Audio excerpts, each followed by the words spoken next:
Bonjour et bienvenue dans 50 films à voir avant la fin de 2023 et aujourd'hui on parle de Autant en emporte le vent de Victor Fleming sorti en 1939. Comment dire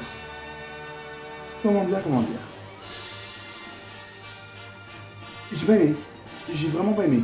Alors déjà il y a le côté raciste de l'époque qui est assez pénible, mais pour moi le gros problème du film qui m'a sorti du visionnage quasiment à chaque instant, tous les personnages sont détestables. Non mais sincèrement, il n'y a pas un personnage qui est un tant soit peu sympa.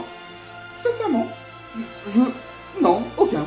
Le personnage principal, mais à chaque fois qu'elle ouvrait la bouche, j'avais envie de la sortir du film, lui dire tu ne reviens pas, on ne t'aime pas. Parce que dès qu'elle dit un truc, c'est pour se plaindre. Non mais sincèrement, il y a des gens qui aiment ce personnage. J'ai l'impression qu'il est mis en scène pour le montrer comme victime des événements. Mais il est juste détestable. Je sais pas si c'est fait exprès ou pas. Mais si c'est fait exprès, bah au moins vous avez réussi. Bravo. Mais s'il y avait qu'elle de détestable, ok. Vous pouvez me dire, elle est détestable au début, elle va évoluer. Non. Et le pire, c'est sa toute dernière réplique. La dernière réplique du film, juste avant que tout s'éteigne. Ça montre qu'elle n'a pas évolué. Qu'elle est encore pire qu'avant. Parce que là, elle prend les vices du mec qui arrête pas de la harceler pendant tout le film. Pourquoi? Sincèrement, pourquoi avoir fait ça? Je me suis dit, bon allez, il y a peut-être d'autres personnages qui valent le coup. Non. Et vous savez le pire, c'est qu'à un moment, il y a un enfant. Un enfant, sincèrement, c'est censé être mignon, pur. Non, ne l'est pas. L'enfant, à un moment, a un accident. J'étais content de ce qui lui arrivait. Parce qu'elle était horrible. Non mais sincèrement, je veux bien qu'il y ait des personnages détestables dans certains films. Ça arrive. Mais là que tous les personnages sont détestables, franchement, j'applaudis, hein, parce que c'est la première fois que je vois ça. Et le pire, c'est que tous les personnages détestables dans un court-métrage, ça irait. Dans un film d'1h40, ça irait. Il dure 4 heures. 4 heures, c'est beaucoup trop long. Encore une fois, il y a un entracte. Ne mettez pas l'entracte dans les films. Je sais, ça se fait pour Laurence d'Arabie, ça se fait pour Fantasia, mais non. Je trouve que l'entracte, c'est le pire.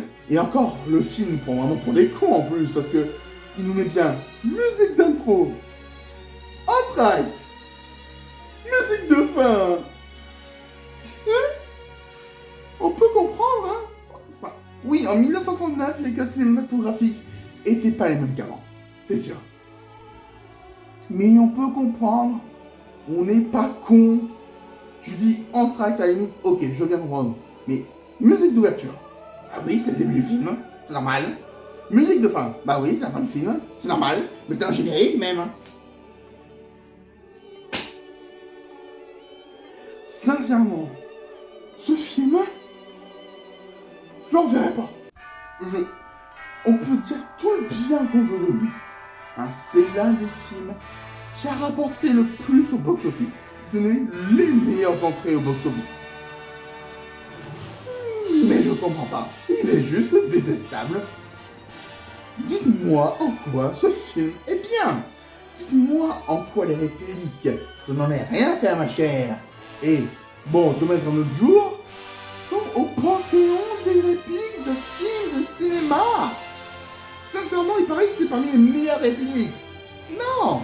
Enfin, si en vrai les répliques peuvent être sympas, mais elles sont assez communes comparées à d'autres en vrai. J'ai été plus touché par des répliques dans des séries télévisées que par ces deux répliques. Et même dans quasiment tous ces films, il y avait au moins une réplique choc que je considère meilleure que celle de Autant en emporte le vent. Non mais vraiment ce film m'a énervé en fait. Je pense que ça s'est vu, hein. Donc je vais me faire un plaisir de retirer du calendrier. Ça fait donc 26 films, il n'en reste plus que 24.